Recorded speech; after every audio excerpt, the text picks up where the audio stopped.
De prime abord, nos amis de Lucha exagèrent un peu. Exagèrent un peu. Bon, je comprends, il y a trop de chômage aussi. Je comprends, il y a trop de chômage. Alors, mais exagère un peu.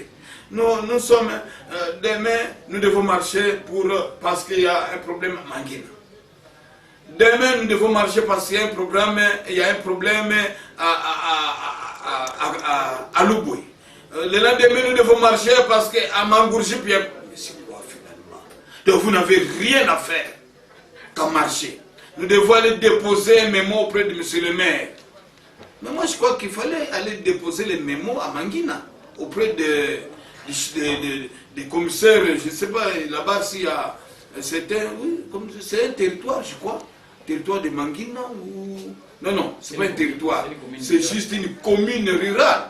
Parce que le territoire, c'est dans le vaste territoire de Béni. Donc là, c'est une commune rurale. Moi, je crois qu'il faut s'arranger, demander des moyens, monsieur le maire, d'aller déposer les mémos là-bas. Mais s'il vient déposer les mémos à monsieur le maire, à la mairie, je vois monsieur le maire. Mais vous avez bien vu que nous avons encadré. Si la police n'avait pas voulu les encadrer, vous l'aurez remarqué au départ.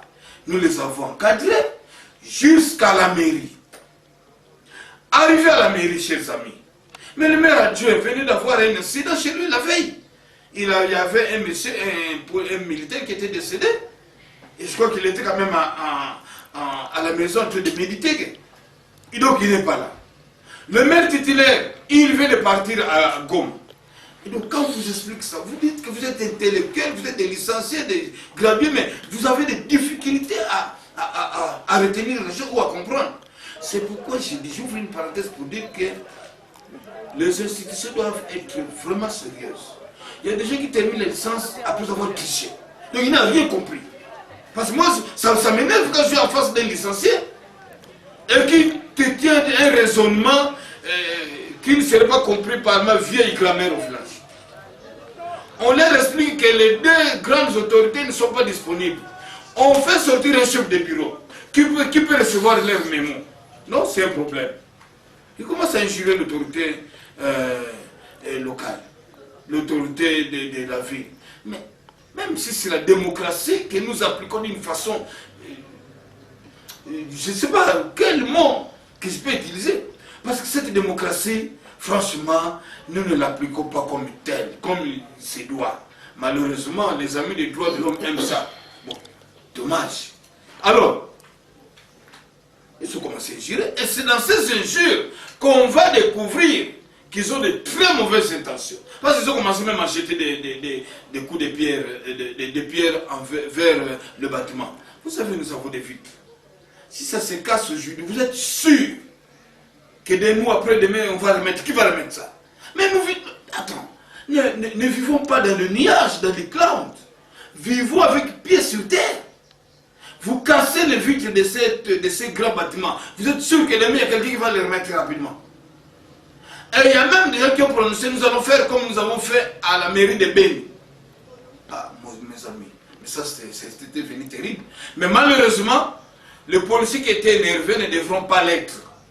C'était seulement, il fallait isoler ceux qui ont parlé, ceux qui ont prononcé ces paroles, et les entendre sur PV. Mais bon, les éléments étaient emportés jusqu'à les fouetter. Bon. L'unique personne ici qui doit fouetter, c'est moi. Non pas en tant que commandant, mais en tant que père de famille. Parce que j'ai droit à fouetter, parce que ça c'est recommandé par la Bible. Je pourrais prendre un ou deux, je viens dans mon bureau, je le fouette. En tant que père de famille, je le fouette. Parce que mes enfants, quand ils appellent au bureau, s'ils ont mal agi, je le fouette un peu. Donc, non pas en tant que commandant, j'allais le fouetter en tant que père de famille. Mais bon, comme ils ont fait ça, je n'ai pas approuvé. Je n'ai pas approuvé. J'ai quand même demandé au commandant qui était là-haut en opération. Et puis non, il faut isoler les gens, les auteurs, les amener devant une OPJ pour qu'ils puissent subir la rigueur de la loi. Mais bon, il y a eu des petits fouets qui ont été visibles là-bas. C'est pourquoi d'ailleurs le droit de l'homme fait beaucoup de bruit, c'est bien. Bon, je crois qu'on va régler cette histoire. Mais malheureusement, quand c'est un policier qu'on est en train de lapider, je n'ai jamais vu les droits de l'homme faire des bruits. C'est ça là même qui me déçoit. Donc sinon, bon, le B2 doit faire son travail pour le commandant qui faisait l'intérim doit interpeller les commandants des opérations pour savoir qui a réellement donné cet ordre. Parce que moi, j'ai toujours dit, on isole, on identifie les délinquants, on les isole, on les met devant l'OPJ. Ce n'est pas le premier fouet à être observé. Les dernières occasions, c'était pendant que les amis de Rwanda étaient au TGI, mais également pendant que les enfants de Kavaendi manifestaient. On a tendance à croire que c'est devenu... Mais mon ami, un jour nous allons faire ceci. Vous savez, vous me connaissez bien. Un jour nous allons laisser les journalistes et les droits de l'homme faire le travail. Hein? Comme ça, nous allons voir un peu comment ça se passe. C'est ça. Parce que vous savez, les droits de l'homme n'est jamais aux opérations. Pourtant, il y a d'autres. Vous, les journalistes, encore, il y a certains journalistes qui sont efficaces. Là, j'apprécie. Il y a des journalistes, quand même, qui, des moments, vont au théâtre des opérations. Mais pas les droits de l'homme. Hein. Les droits de l'homme, ils se cachent sous les lits. Et quand on a fini, ils viennent constater. Non. Non, non, non, non, non. Un jour, nous devons être avec eux sur le théâtre des opérations. Comme ça, ils vont se sentir comment ça marche. Juste pour faire peur. Mais bon, à un moment donné, ça peut arriver que, bon, on fouette un peu petit. Donc, ce n'est pas un modèle. Mais, je venais de parler ici. La réaction du commandant, la réaction du policier sur le terrain est souvent commandée par le comportement de l'adversaire. Si l'adversaire vient avec des pierres et que vous n'avez pas de bouclier, je ne crois pas que vous irez tout droit devant lui pour dire donne-moi et tire le coup de pierre sur moi. Non. Non. Et donc moi je crois que comme certains journalistes, je n'ai pas dit tous les journalistes parce qu'il y a des journalistes qui fouillent, mais il y a des journalistes quand même qui sont forts et vont nous accompagner sur le théâtre des opérations. Je me rappelle quand nous avons bravé le problème de Makulima, si c'est Makulima ici, nous avons sauvé la vie de certains enfants ici, de femmes. On les a accompagnés à Lubero. Nous étions avec certains journalistes. Nous avons même connu des accidents avec certains journalistes. C'est là les journalistes.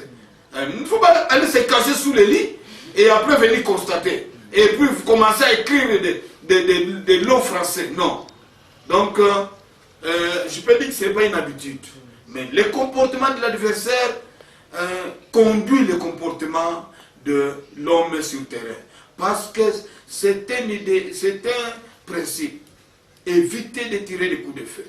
Et comme on évite de tirer des coups de feu, on n'a pas un bouclier. Donc là, le policier est tenté de faire fuir l'adversaire qui est un danger pour lui. Bon, maintenant, dans cette habitude, peut-être qu'on peut utiliser un fouet. Mais ce n'est pas à recommander. Mais c'est la matraque qui est recommandée. Mais j'ai le matraque ici que je ne peux pas donner aux policiers. Je le donne seulement aux commandants. Parce que ce sont des matraques dures. Si on le donne aux policiers, c'est dangereux pour la population. Voilà un peu. Si le jour où on aura le matraque là, élastique, mais on va les utiliser. C'est juste. Ce qu'il y a ici, c'est quoi? C'est parce que il y a un fouet différent de ce que le blanc a prévu. C'est le blanc qui a prévu la matraque, n'est-ce pas? Il n'a pas prévu le fouet, un morceau de bois, tout ça. Mais si c'était une matraque, vous n'allez pas parler comme ça, parce que la matraque est autorisée. Hein? Vous comprenez, chers amis? Donc, que ce soit une habitude, mais je veux fournir des efforts pour qu'on ait des matraques.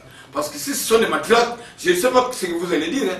On les a fouettés, mais oui, c'est avec une matraque qui sont autorisées par la loi. Voilà. Bon. En Tembo, les gens parlent beaucoup. Ils aiment se fier aux rumeurs. Vous avez le problème de Didier avec le capitaine Didier. Avec beaucoup de rumeurs. Hein, surtout que ça trouvait, bon, vous savez, la justice aussi, bon. Nous rendons grâce à Dieu. Ça fait beaucoup de rumeurs. Mais bon, quand vous n'êtes pas dans le Nyoka, il est difficile, quel que soit